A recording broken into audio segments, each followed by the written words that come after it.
everyone. Welcome to Hospitality Today Live. And we're so excited if you are joining us again, meaning you're an HTL fan. And if not, this is your first time checking out our show. Well, we are so happy that you are here with us.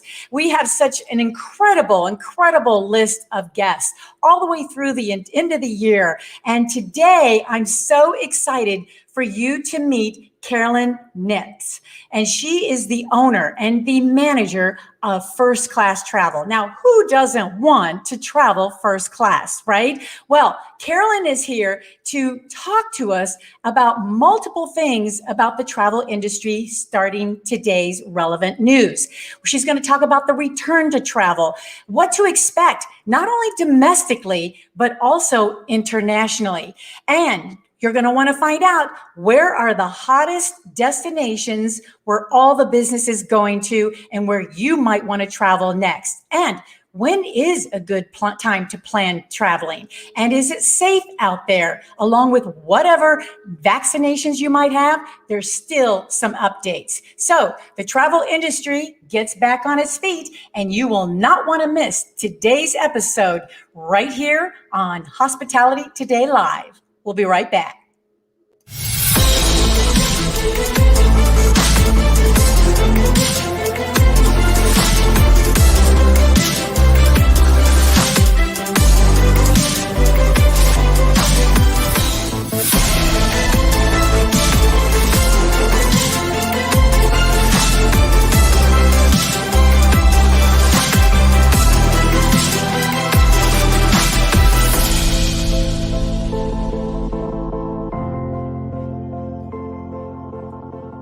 Today's episode is brought to you by Visibly Media, helping business communicate strategically in print and online, visiblymedia.com. Well, thank you all for joining us here live on this Tuesday, July 6th. We're so happy that you are here with us. And we have our special guest, Carolyn, here with First Class Travel. Welcome, Carolyn. Thank you very much for having me. We're so excited to have you. And I am in particular because I've been a TA before, and wow, has the industry changed or what? Well, just as a for instance, once upon a time, there were 1,280 travel agents in the city of Phoenix. We're down probably to about 410. And that's in the last 15 years. A lot of things have taken their toll. 9/11 killed us. The internet almost killed us. We're a survivor bunch. We're like the rising phoenix. We just keep coming back. And then the pandemic hit, and that's been really, really tough for a lot of us. So, we're hanging in there. We're gonna come back. Well, I tell you, I thought the same thing. The travel industry, or the travel agent industry portion, has really had its ups and downs. And whenever there's a crisis that hits, like what has happened in the past year, it does affect the travel agent part of the industry. And that's why you're part of the hospitality industry, because just like us, when things affect us, it affects you as well. But I do see an uptick when it comes to, this portion of our industry, especially for TAs. I was just reading the other day in the July issue of the Travel Agent magazine. And now that the industry is getting back up on its feet very slowly, but it's happening, travel companies and those that do, that cater to their customers really need to pick up their A game, don't you think?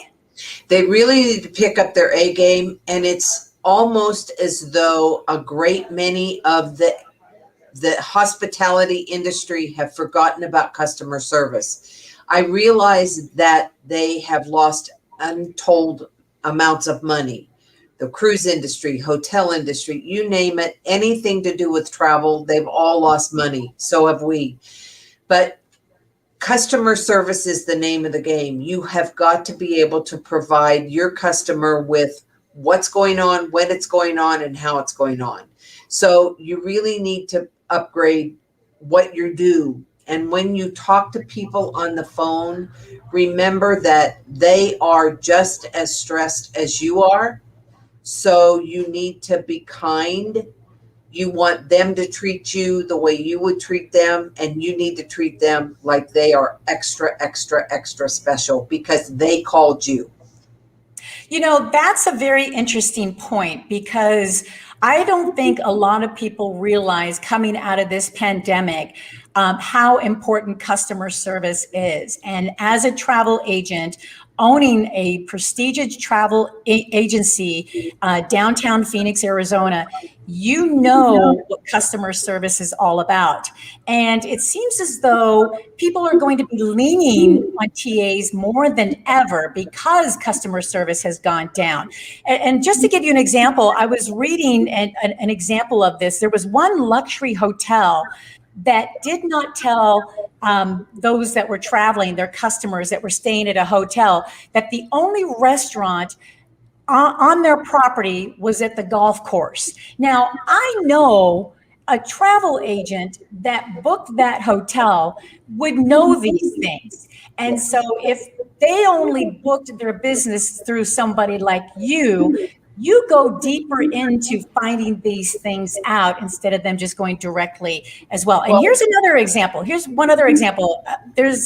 You're almost like a concierge too.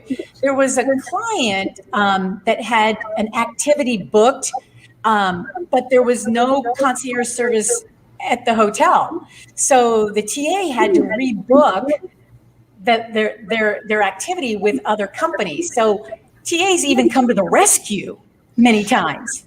We come to the rescue more than I could tell you. And we don't make anything on rescues, but we do them because that's what makes us different than the internet. I had a client call me at 4:12 in the morning this weekend from Amsterdam because the flight that they were booked on was oversold. They were not going to be able to get on the plane, and they were stuck in Amsterdam trying to get to Bulgaria to her mother's. Wow. We had to keep them in Amsterdam an extra day, but I found flights for them. They were pretty well priced. And we got them to Bulgaria, and I've not heard back from them. So I am assuming everything No news is good news. Well, because they would have called me if it hadn't. Right. So, no news is good news, I would imagine. That's for sure. Well, and I know that you're, although you've been hit hard like the rest of the hospitality industry, you're hanging in there. You're not closing shop. You're there and available for those that, want to travel. Do you know when a good time is to start traveling, and is it going to be safe? I'm sure there's a lot of updates within your world that you share with your customers about vaccinations. There are a lot of vaccination questions. If you have been vaccinated and you've had both doses or the Johnson & Johnson and you're past the 14 days, you can basically go anywhere you want to go.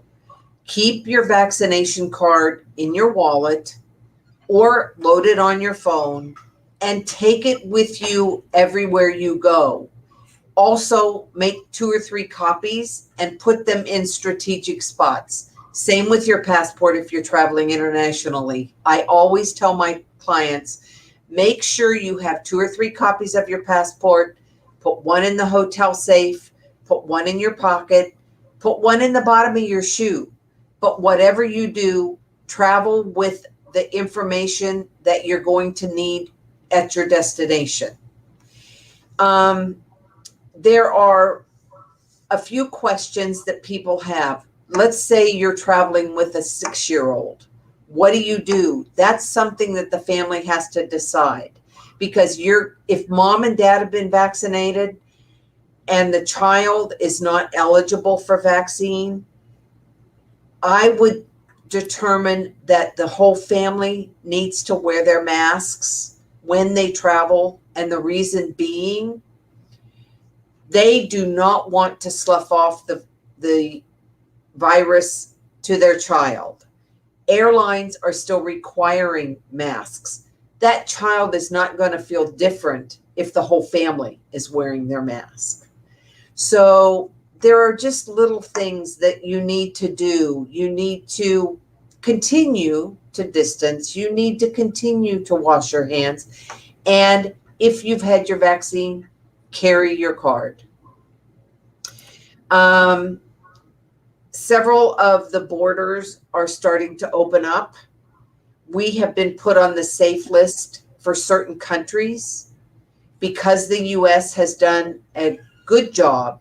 We're not there yet, but we've done a good job of getting the vaccine into arms. We are being allowed to go into certain places. Germany is opening up.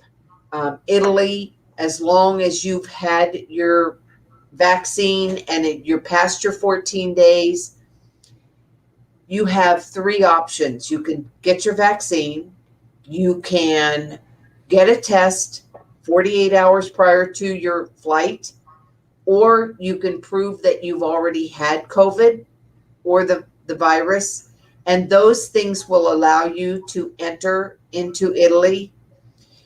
Spain, if you're from the US, Spain allows you to come in. Greece allows you to come in. There are several countries that are starting to open up. Some of the cruise lines have found that originally they were all going to require vaccines. There are a couple of governors who have said you cannot force people to be vaccinated to get on the ships. When you are sailing from those states, you cannot be forced to have the vaccine, but that's when you call me, because I'm going to tell you what those states are, so that if you want to sail, you can do so if you have not been vaccinated. You know, that's why you call a TA. Right, exactly. Yeah, you get that update and you get to talk to a live person. And if we don't have the information, give us an hour, we're going to get it for you. Right, exactly. Without you having to go through 15 different websites. Exactly. See, I don't know why no one really takes advantage of utilizing their resource right here in front of them. And I just love the live person status. And we've got some of your fans here actually asking some questions. We've got Lisa Raymond that actually, has a comment and question pertaining to what you just mentioned about children. Is there an age cutoff for children not to wear a mask? If they are 12 and older and they have been vaccinated, they're fine. That is still a tentative situation. 16 and up, those are eligible for vaccines anywhere, any day of the week. You can walk into any drugstore and get the vaccine. If you are 16 and you've been vaccinated, you don't have to wear a mask. Okay, good, very good point. Very good point. So, is the domestic destinations going to become more popular, or maybe there's some popular spots that people might want to think? A lot of people are, yes, a lot of people are doing the United States, and they're driving, they're renting RVs, right? They are going by car because they have smaller children and they don't necessarily want them to be looked down on. Sure. There are islands. If you want an island experience, you can get that in the United States. Go to Mackinac Island, nothing motorized. They have horse and buggies. It's a really, really good experience for children. You can go to, there are the Golden Isles, and there are several islands that are comprised, St. Simon's. There are just very many destinations, the water parks. There are water parks everywhere. We have one here now. There are several in Texas. There are several in Florida. Those are places where people can take their kids. They can have fun, do what they need to do, and take a vacation. Sure. All of us need to be able to take a vacation now and then. And if you don't want to fly, or you want to just fly for an hour or two, go within the United States. There are so many things to see in this country. There really are. Nobody else has a Mount Rushmore. Right, right. Very But good point. us. Very good point. So Now, most of our viewers are in the meetings and events industry, and I'm sure after being with family so close this past year and a half, I'm sure that a lot of family packages are going to be opening up around the meetings and events and conventions and things like that. Are you predicting that they're going to be bringing their families with them to meetings and events and maybe have an extended vacation around that? I think they will. They'll come in a couple of days early and do their thing with their family, and then perhaps send their family home so that they can attend the convention and the family doesn't feel as though dad or mom are shunning them. Or what a lot of people are doing is they're having their family either accompany them, or when the convention is over, the family flies in, they spend 3 or 4 days, 5 days. They do the sights and the sounds and the experiences that are within the city where the conventions are held. Sometimes they're doing other hotels because maybe the hotel that they are staying in will not accommodate the entire family in a room. Most people don't have a lot of discretionary income, so they will make that a part of their vacation for the summer. Mom and dad will figure out how best to keep their kids happy and see the sights and do. Arizona is a perfect spot because you can stay in Phoenix. You can drive to Flagstaff. You can drive to Sedona. You can go all these places, and never leave your hotel.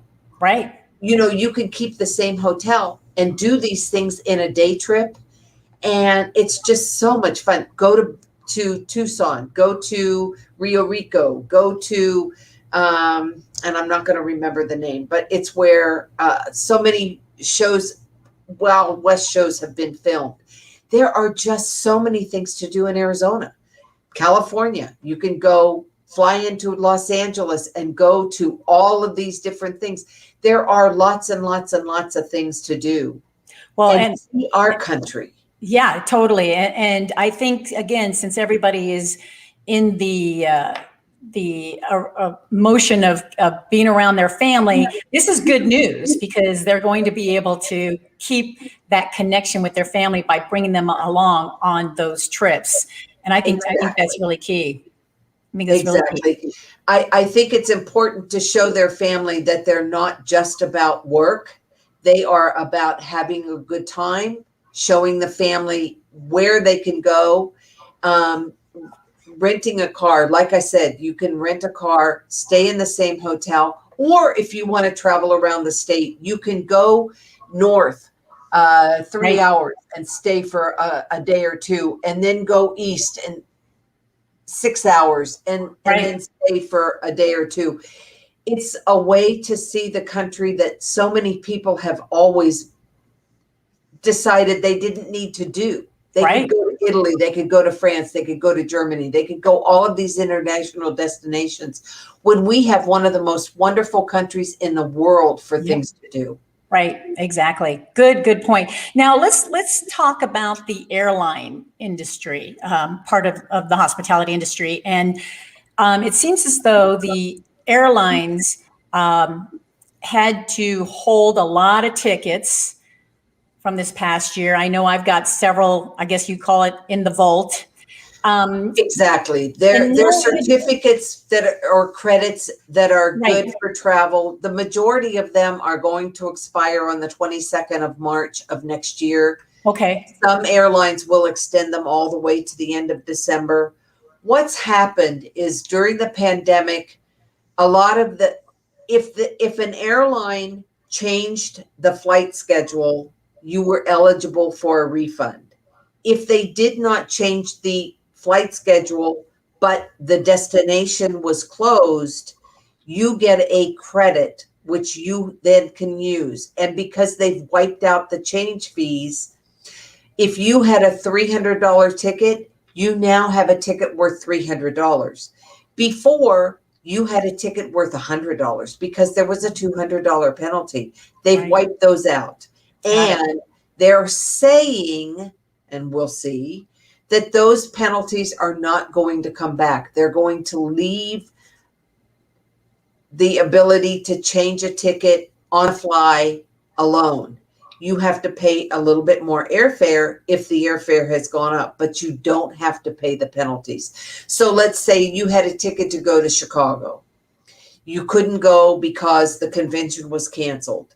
So you have a $458 ticket, which has a $458 value. What's really nice is that ticket is valid anywhere that airline flies. So if American goes to New York, Chicago, Dallas, Los Angeles, San Francisco, Portland, that ticket is good for anywhere that they fly. Okay. And so is it possible if somebody had questions pertaining to all of this or needed help, is this where a TA comes into play as well? Even if you didn't book a ticket? What happens is you have to book with an airline using the same confirmation code or ticket number as the credit. So you call me, I charge you a small service fee, but I sit on hold for an hour and a half or 2 hours. I talk to the agent at the airline. You tell me what you want to do, and I do it for you so that you don't have to disrupt your day. That's what I do for a living. So I'm going to call the airline. I'm going to call the hotel. I'm going to call your destination and do whatever you need in place of you, and you can go on about your business and do your daily thing. That's a good thing to know. And you know, the airline industry is changing all the time. The Chicago-based United Airlines is just, their growth is just going to be huge. As a matter of fact, their jet fleet order is about 270 Boeings and Airbuses are coming on board. So they're expecting a huge surge of travel. And what is nice is once those aircraft begin to ship to United, they're going to retire some of the really old crafts. But what's even nicer for the traveling public, the bins, the overhead bins are going to be large enough so that your rolly, which you had trouble fitting. Yes. Because nobody wants to pay to check a bag. Right. So the airlines are making those bins large enough that if you want to take your roller bag and put it in the bin overhead, it's going to fit now. Wow. They have made nice seats. Just everything about the aircraft are now client driven, passenger driven, as opposed to the way it used to be, which was airline driven. Right. And I think that all of the airlines are going to do this because they want to entice the traveling public back. They want to. What's happened currently is the airlines had to cancel so many flights, and they're bringing more online every day. But there were 128,000 changes per day to what aircraft were doing before. What's happening now is everyone has become more passenger savvy. They know what people want. They are trying very hard to do what the passenger needs as opposed to what the airline needed. Yeah. What passengers need to realize is that not as many aircraft are flying, and they don't have as much personnel. A lot of people have retired. They had the ability to do that.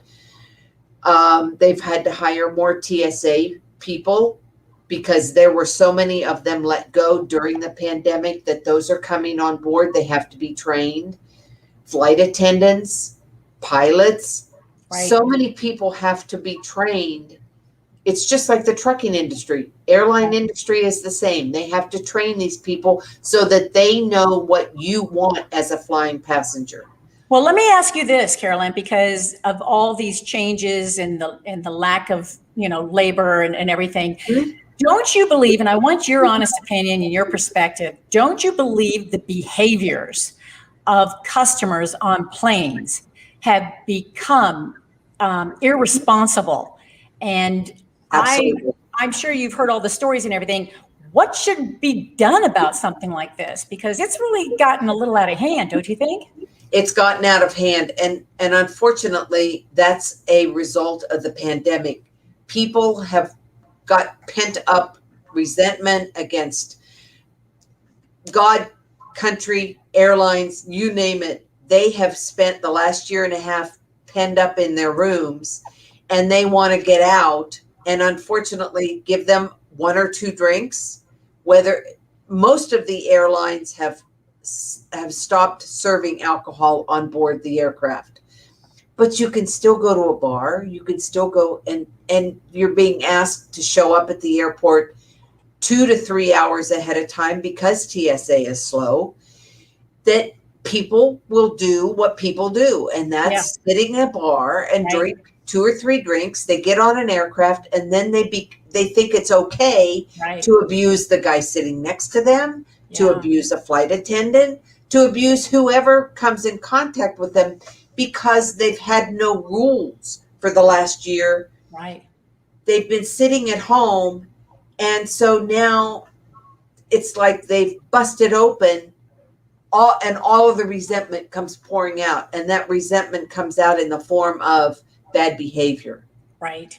And I think the airlines are going to have to watch it a little more carefully. If you've been drinking, I don't think they're going to let you on the aircraft. Right. I think the rules are going to get more stricter because of this, and rightly so, because we're all trying to do is get from one destination to the other and make it a nice experience. And it should be an enjoyable experience. Right. It should not be an abusive experience. And I think that what's going to happen is more airlines are going to do what the airline did last week, where they landed, they took the abuser off the plane, and then they took off again.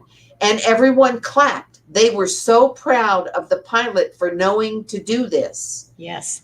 And I think that the airlines, like you said, the airlines, as well as cruise lines, as well as Uber drivers, they're all going to be more in tune with what the passenger needs. And if the passenger is abusive, they don't need that kind of a passenger. Yeah, it should be zero tolerance. And speaking of cruises, we actually have a question about that. How is the cruise travel industry holding up? Because as we know, the cruise part of the industry had a $30 billion hit, the worst of any section of the hospitality industry. And the Travel Agent Central news actually reported the Princess and the P&O cruises in and out of Australia have been canceled until December. Is this going to continue on? Are they going to be the last one to come back into being up and running, or what's your thoughts on this? The cruise They're lines? going to come back in stages. Okay. The cruise industry is going to start sailing to the Caribbean, because a lot of the hotels and the destinations are opening up. The ports in Florida are starting to open up a little at a time. They're not opening every port to every ship. Unfortunately for the traveling public, the cruise lines are using some of their larger ships so that they can put more people on board. Texas is opening up some of their ports. Alaska, for the first time in a year and a half, is open to the traveling public. The larger ships, they are bypassing Canada because Canada's borders have been closed. So you can sail out of Seattle, but you will bypass Canada. Which is kind of nice for a lot of people, because before, if the ship stopped in Canada, you were required to have a passport. You don't have to have that if you're just sailing from a U.S. port to a U.S. port. So they're doing 5 cruise lines have opened back up for Alaska: Royal Caribbean, Celebrity, Holland America, Princess, and I'm going to have to refer to my notes because I don't remember what the 5th one is. It goes on and on and on. Norwegian Cruise Line. Gosh, I can't forget. There's a lot of them out there. But they are opening back up. I have clients on their ships, and they're sailing a little bit later in the year, always before the 3rd or the 10th of September. Cruises were done in Alaska. Now some of the cruise lines are even going into October. You must have your vaccination. Alaska is requiring that you have your vaccinations and that they are at least 14 days old. But if you have those, you can cruise. Yeah, well, and they've got some really good deals. That is a wealth of information right there. I can't imagine anyone going on a trip right now without, contacting their local TA, if not you. So I have one more question before the end of the show. So what is the one tip that travelers need to keep in mind no matter where they travel, domestically or internationally? What's that one tip that you would like to share? Two things, actually, and they go hand in hand. If you're going to travel internationally, please make sure you have 6 months left on your passport and that you have a valid passport, and your vaccination card is going to be required by a great many cities, countries around the globe. You're better off to be prepared. Make sure that you have those things. Good, love it. So if anybody wants to contact you to further this conversation, which I can't imagine no one not doing, how can they contact you? I know we have your email address. My email address on right there. They can contact me that way, and I check my emails almost 24/7. They can call me, and I can give you a phone number, 602-677, excuse me, I'm giving you my cell number, 602-266-7300, or I've got an 800 number, 800-545-1222. Please send me an email, call me. It doesn't matter. I'll help you out, whether you're traveling today. If you're going to go to an international destination, we should be booking for 2022 right now. I totally agree with you. Everybody knows that by next year, things are going to open up and we need to do it right now. Travel Revenge is on its way. And I know that everybody can just Google you too at First Class Travel, which I love that name. So I want to thank you so much for joining us, Carolyn. That was a wealth of information. I know we could have talked all day long. I loved it. Oh, good. Well, thank you so much again. Appreciate you being here. Bye-bye. Well, there you go. Now, if you're not familiar with the travel agent industry, by all means, call Carolyn and talk to her about it and get to know what it's all about and how it can save you not only time, but money at the same time. And you've got firsthand knowledge right there at your fingertips. Take advantage of it. And I guarantee you, she will be answering her phone or email. So that way you do have a live person. So if you enjoyed this episode, by all means, we're going to be sending the replay out there as well, and share the conversation, share the video right here too, to especially catch her phone number as well, because we didn't get that on the screen as quickly as we wanted to. We want to thank our sponsor, Visibly Media, as usual, that really does a great job for us throughout the year. And if you have any questions or any comments or want to be on the show in 2022, by all means, contact us at hello@hospitalitytodaylive.com. So let's talk about next Tuesday. I bet you'd like to know. Well, looking for a new way for attendees to interact or engage? Do you want a creative boost to your meetings and events? Well, you're not going to want to miss the founder of Pickles. And we're talking about Chris Bent. It's all about finding out what Pickles is all about. How is Pickles going to change the meetings and events industry? And also, if you want to know your superpower of creativity and how we all can grow from it, well, You're going to want to know how to do that within your organization or your company, just by learning what Pickles has to offer for meeting and event industry. So don't miss our episode next Tuesday, same time. I'm Deborah Gardner, and thank you so much for joining us. And remember, if you're thinking about it, we're talking about it right here on Hospitality Today Live. Have a great week, everybody.